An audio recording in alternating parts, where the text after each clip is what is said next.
Welcome to the Deep Dive. You know those stories that just leave you wanting more?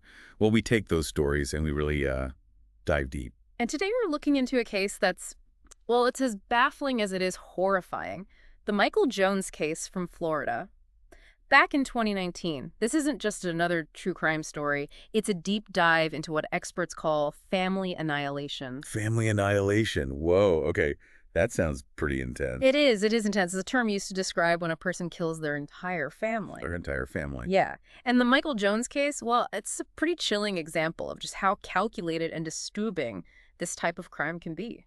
So we're going beyond the headlines here. Absolutely. You've got court documents, psychological assessments, interviews, a whole stack of sources, really trying to paint a picture of what happened. And what's so fascinating is the timeline, because this wasn't some, sudden or explosive event. This unfolded over weeks, with Jones maintaining this facade of normalcy the whole time. A facade of normalcy.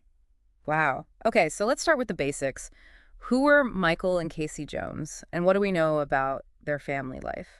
They were a blended family, living in a quiet suburban community. Okay. 4 children in total. Correct. 2 were Casey's from a previous relationship, and 2 they had together. But behind the seemingly normal facade, there were cracks. Cracks? Like what? Well, neighbors reported frequent loud arguments, sometimes late into the night. There were whispers, even whispers of possible physical abuse. There was a neighbor who briefly visited their house a couple weeks before the family disappeared and described a disturbing odor of decay. Oh, a bad smell. Like something rotting. That's definitely a red flag. It is, and it gets even more disturbing. Casey's oldest son, Cameron, he confided in his biological father about witnessing violence in the home, and he was only 10 years old at the time. Imagine being that young and exposed to such a toxic environment. That's heartbreaking. It makes you wonder how many other warning signs might have been missed or ignored. It's a chilling thought. And then suddenly, Casey and the 4 children vanish. They were gone for 6 weeks before anyone really raised the alarm. 6 weeks, that's a long time. How did no one notice they were missing for so long? It seems Michael was deliberately creating a false narrative. Okay. He contacted police, claimed to be on vacation in the UK with 2 of the children. He even texted family members pretending to be Casey, arranging childcare while he was supposedly away with his ex-wife. Wow, so he was actively trying to cover his tracks, even before anyone suspected anything is wrong. Exactly. He was constructing this web of lies to maintain this facade of normalcy. But the truth, as we know, has a way of coming out. So how did the truth finally unravel? What led the police to Michael? It was a combination of factors, really. Casey's mother, driven by a mother's intuition, filed a missing persons report after weeks of no contact. Makes sense. And then there was a tip that came in about Michael being involved in a car crash in Georgia. Oh, wow. When police questioned him about the accident, he confessed to something far more horrific. He confessed to killing his family, didn't he? He did, and the details of his confession are truly chilling. He admitted to killing Casey weeks earlier after an argument and hiding her body in a closet. Then, over the course of several days, he systematically killed each of the children, using different methods for each. Oh, my God. It's unthinkable. How could someone do something so horrific, especially to their own children? That's the question that haunts everyone who delves into this case. Yeah. And as we dig deeper into the source material, we'll try to unpack the psychology of this type of crime and the potential warning signs that might have been missed. So where were the bodies found? And what happened after his confession? The children's bodies were discovered in suitcases and totes, hidden in a wooded area, near where Michael was apprehended. Casey's body was found in his van. Oh, my God. The level of premeditation is staggering. He even used kitty litter to try to absorb bodily fluids and mask the smell of decomposition while he was driving around with their bodies. That's just horrific. Yeah. The casualness with which he described these acts is truly disturbing. It speaks to a complete lack of empathy, a disconnect from the reality of what he had done. Right. And that brings us to the concept of the family annihilator. Okay, you mentioned that term earlier. What exactly does it mean? A family annihilator is typically a man who, driven by this warped sense of control or a distorted view of family, kills his entire family. It's often triggered by some perceived threat to his sense of control. Okay. Like financial strain, marital problems, even just the prospect of losing his children in a custody battle. So in Michael's case, what could have been the trigger? What pushed him over the edge? That's what we'll explore in the next part of our deep dive. Okay. We'll analyze the potential motives behind his actions and examine the psychological factors that might have contributed to this horrific tragedy. This is already so heavy. I can't imagine what else is in these sources. But I do want to understand, I feel like we owe it to the victims to try to make sense of this senseless act. I agree. And perhaps by understanding the complexities of this case, we can learn something valuable about the darker side of human nature and work towards preventing similar tragedies in the future. Well, listeners, we've just scratched the surface of this deeply disturbing case. Stay tuned for part 2, where we'll delve into Michael's confession, his potential motives, and the chilling psychology of family annihilation. We'll also examine the legal proceedings that followed and explore the broader societal implications of this case. It's a story that's as complex as it is heartbreaking. So if you're as captivated by this case as we are, don't touch that dial. We'll be right back with part 2 of our deep dive into the chilling world of Michael Jones. Welcome back to the deep dive. We're continuing our exploration of the Michael Jones case, a story that, well, really forces us to confront the darkest corners of humanity. Last time we left off, we were about to delve into Michael's confession and the psychology behind family annihilation. Right. The sources we have, particularly the confession tapes and psychological evaluations, well, they paint a pretty disturbing picture. Yeah, they do. Indeed, in his confession, Michael recounts the murders in this matter-of-fact tone, devoid of any real emotion. He describes how he strangled his 10-year-old stepson, Cameron, Oh, my God. then drowned his 5-year-old stepson, Preston, after choking him with a zip tie. His 2 biological daughters, 1 and 2 years old, were also drowned in the bathtub. God, the details are just horrifying. It's hard to fathom the level of cruelty involved. And what's even more chilling is his seeming lack of remorse. Yeah. He talks about cleaning up the crime scene, transporting the bodies, even using kitty litter to absorb fluids, all with this disturbing detachment. Yeah, it's like he compartmentalized the entire experience, almost as if it were, a mundane task. Yeah. Rather than the taking of 5 innocent lives. That detachment is a key characteristic often observed in family annihilators. They often display this warped sense of reality, believing they're acting in the best interests of their family, even as they're committing these horrific acts. But what could possibly drive someone to believe that killing their family is the best course of action? What were Michael's motives?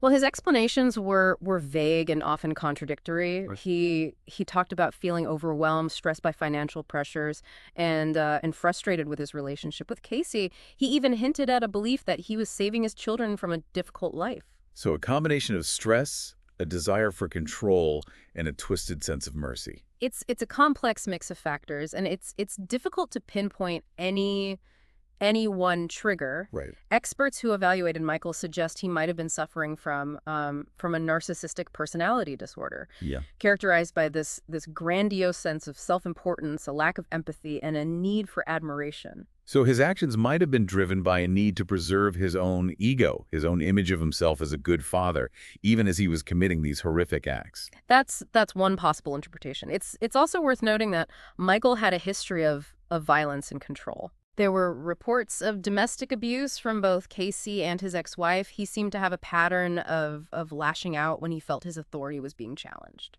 So this wasn't an isolated incident. There were warning signs, red flags that were perhaps missed or ignored. Yes, and that's a key takeaway from this case. Sure. Domestic violence, even seemingly minor incidents, should never be taken lightly. They can be indicators of a deeper, more dangerous pattern of behavior. So what about his ex-wife? You mentioned earlier that she initially lied to police, claiming to have seen Casey alive after the murders. Yes, that's a perplexing detail. She later recanted her statement, admitting she lied to protect Michael. Yeah. The sources don't delve into her motivations in detail, but it raises questions about what she knew and when. It certainly adds another layer of complexity to this already tangled web. Do we know if she faced any legal consequences for her involvement? Based on the sources, there's no indication that she was charged with any crime. However, her actions, well, they highlight the ripple effects of these types of crimes, how they impact not only the immediate victims, but also those on the periphery. It makes you think about the burden of guilt she must carry, knowing she potentially aided in covering up these horrific acts. Absolutely. And it underscores the importance of understanding the psychological dynamics at play in these cases. Right. The manipulation, the fear, and the complex web of relationships that can that can contribute to such tragedies. Well, this case has certainly given us a lot to unpack. The combination of premeditation, the complete lack of remorse, and the attempts to manipulate and deceive. It's a chilling insight into the mind of a family annihilator. And it's a reminder that these crimes, they don't happen in a vacuum. There are often warning signs, patterns of behavior that if recognized, could potentially lead to intervention. So what happens next in the Michael Jones case? What were the legal ramifications of his actions? Well, after confessing to the murders, Michael was charged with 4 counts of first-degree murder for the deaths of the children and 1 count of second-degree murder for the death of Casey. Okay, and did he plead guilty to those charges? Initially, he pleaded not guilty. However, as his trial approached, he changed his plea to guilty, seemingly accepting responsibility for his actions. That's interesting. What prompted him to change his plea? Do the sources offer any insight into his decision? The sources are a bit vague on this point. It's possible that his legal team advised him to plead guilty in order to avoid a lengthy trial and the possibility of a more severe sentence. So by pleading guilty, he was hoping for some leniency in his sentencing. That's certainly a possibility. But given the gravity of the crimes, the prosecution was seeking the death penalty. That makes sense. The brutality of the murders and the premeditation involved would certainly warrant such a severe punishment. Yes. But Michael's defense team presented a compelling argument for life in prison, focusing on his traumatic childhood and potential mental health issues. But they were arguing that his past abuse and potential mental instability should be considered mitigating factors in his sentencing. Exactly. They brought in experts to testify about the long-term impact of childhood trauma, Like, arguing that Michael's upbringing contributed to his distorted worldview and an inability to cope with stress in a healthy way. that's a difficult argument to grapple with. On one hand, you have the horrific nature of the crimes, and on the other, you have the potential for rehabilitation, however slim it might be. It's a complex moral and legal dilemma Yeah. that forces us to confront the fundamental question of whether any crime, no matter how horrific, can justify the taking of another human life. It's a heavy burden to bear, both for the jury tasked with deciding his fate and for society as a whole as we grapple with the complexities of justice and punishment. Well said. And in the final part of our deep dive, we'll explore the outcome of the penalty phase and the broader implications of this case for our understanding of family annihilation and the complexities of human behavior. Stay with us, listeners, as we continue to unravel the chilling story of Michael Jones and delve into the final chapter of this tragic case. Welcome back to the Deep Dive. We're in the final part now of our exploration into the chilling case of Michael Jones. In the previous parts, we discussed the horrific murders of his family, and we really delved into that disturbing psychology of family annihilation. Yeah, and we left off with Michael pleading guilty and the court moving into that penalty phase where the jury had to decide between life in prison or the death penalty. It's a heavy decision, weighing the brutality of the crimes against that possibility of rehabilitation. So what did the jury decide? Did they recommend life in prison or the death penalty? After weeks of testimony and all the evidence, the jury deliberated for just over an hour before reaching a unanimous decision. An hour. That seems like such a short amount of time, considering the gravity of the decision. It does, yeah, but it perhaps reflects the impact of the evidence that was presented, particularly the gruesome nature of the murders and Michael's own, chilling confession. The jury ultimately recommended the death penalty. So they felt that the death penalty was the only appropriate punishment for his crimes. That's right. However, the jury's recommendation wasn't the final word. Right. The judge had the ultimate authority to decide Michael's fate. And what did the judge decide? Did he follow the jury's recommendation? Yes, he did. In February of 2023, the judge officially sentenced Michael Jones to death. Wow. He's currently on death row in Florida State Prison, awaiting execution. That brings us to to a very complex and often debated issue. Yeah. The death penalty itself. Yeah. This case certainly highlights the moral and ethical dilemmas surrounding capital punishment. Indeed. Yeah. On one hand, there's the argument that certain crimes are so heinous, Right. so devoid of humanity that the only just punishment is death. Yeah. The death penalty is seen as a form of retribution, Okay. a way for society to express its moral outrage.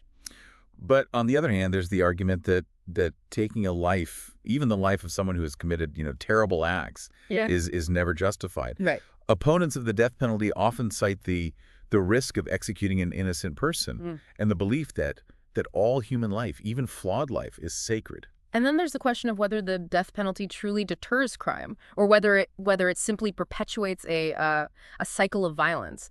There's no easy answer, Right? and each case presents its own unique set of challenges. This case, with its with its horrific details and the complex psychology of the perpetrator, it certainly forces us to confront those difficult questions. It does, and while we as experts strive to provide context and analysis, the ultimate question of whether the death penalty is ever justified is one that each individual must grapple with. So where does that leave us? What are the key takeaways from our deep dive into the Michael Jones case?